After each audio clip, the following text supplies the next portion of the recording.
Yaşamam zor geliyor bana. Her an içimdesin, her an kalbimdesin. Seni seviyorum, seviyorum. Вообще мне этот парень молодой нравится, его песня, а тут у меня возможность, у меня, и вот мы с семьей пришли, во-первых, все друзья вокруг, и этот человек интересен, и тут по-новому его слышишь. На таком подобном концерте я первый раз, и мне очень нравится, буду приходить еще. Один из самых лучших исполнителей крымско-татарской эстрады – это Асан Харидинов. Знаю его все песни практически наизусть и подпевала, когда он тоже пел. В общем, все очень понравилось.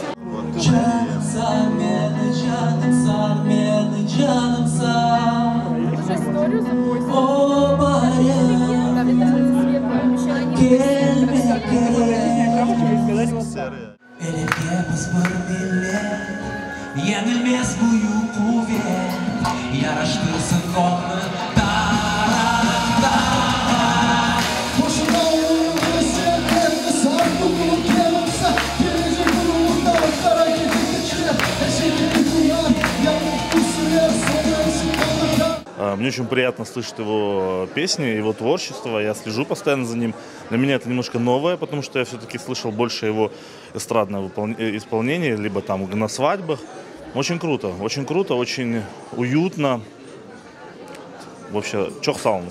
Sevdalıktan saklamay kalbimni, göz önüme hep getirip seni arzummen. Yapraklarda çığdan eller sana benzer, Dumberligin meftunete. Эмоции меня, конечно, переполняют. Это впервые такой акустический концерт.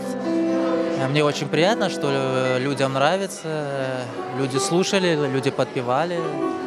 В дальнейшем, конечно, хочется еще больше проводить такие акустические концерты для наших слушателей.